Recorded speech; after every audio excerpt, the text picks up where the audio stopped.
make this decoration, you're going to need roving yarn like this one, or a little bit chunkier one like this one. I used around 75 to 90 grams for each of my wreaths, but it can be any size really. So to start off, we need to make a beginning loop.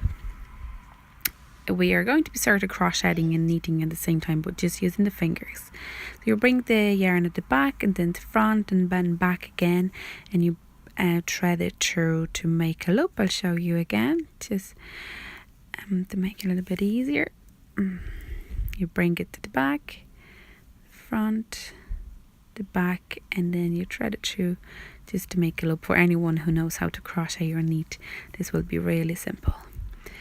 Now then we are going to, this is the technique, the form we're doing is going to be like an iCord.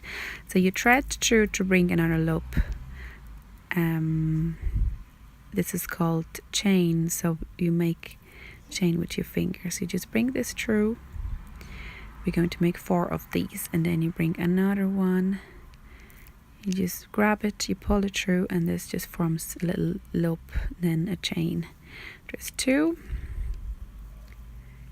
3,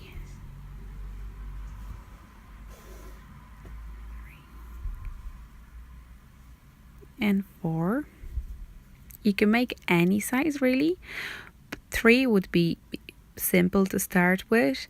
4 is a little bit more difficult, and then 5 or 6 will be super tricky for anyone who's just starting this. So I wouldn't recommend just start with 3 or 4 to learn.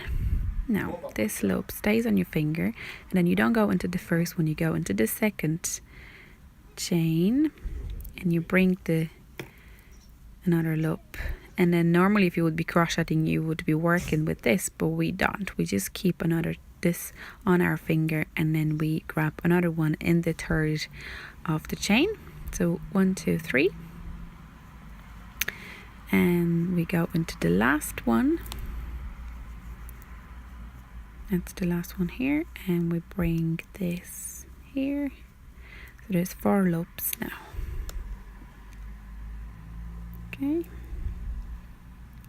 so it's really simple. It's just a little bit tricky to hold, and we keep falling off the fingers, but with a little bit of practice it's going to get easier. So now we just follow the same pattern again. So we go into the first loop, we bring the yarn in there to form another little loop.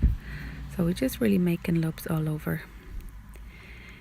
I'm holding with the left hand, I'm holding the last loop just so it doesn't fall off. Now that's number 2, then into the third one. You can keep them all on your fingers, on your hand, or you can just drop it and come back to it around, like make 1 each, so it makes it a little bit easier for a starter, I think. And it won't be too tight. So we have 4, and this is already forming like a cord kind of thing, like a chunky piece, and then it goes back again into the same. So you just make sure you don't lose it on the last one. You've just, that's the one. Now 1, 2,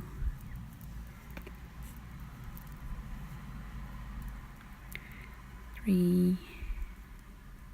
You may remember this from doing bracelets when you were a kid, because this was popular back in the days.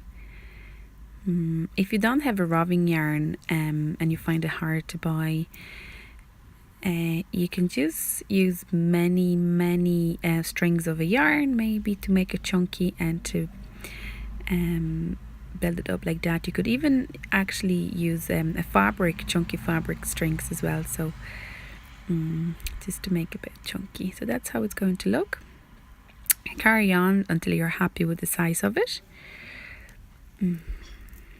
This is a bit more made with the other colour, and I kept going until it was finished. Yeah, it's a little bit too small, so I added on a bit more, and then I will show you how to finish this off to close the loop of the wreath.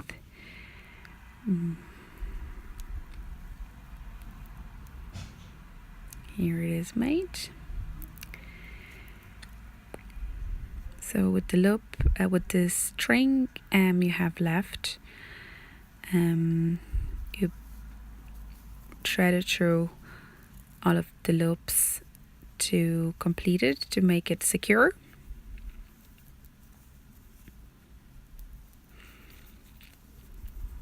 So they don't drop, and they don't wreck the whole piece.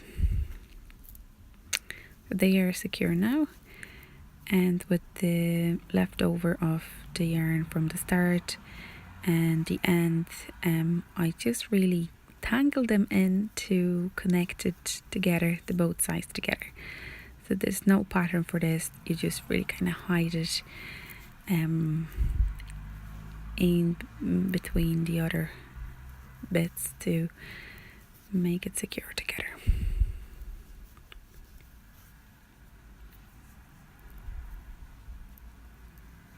You could glue it really if you wanted, and then put a decoration on it so you don't see where it's being connected. Yeah, there's many ways you could wrap it around with something.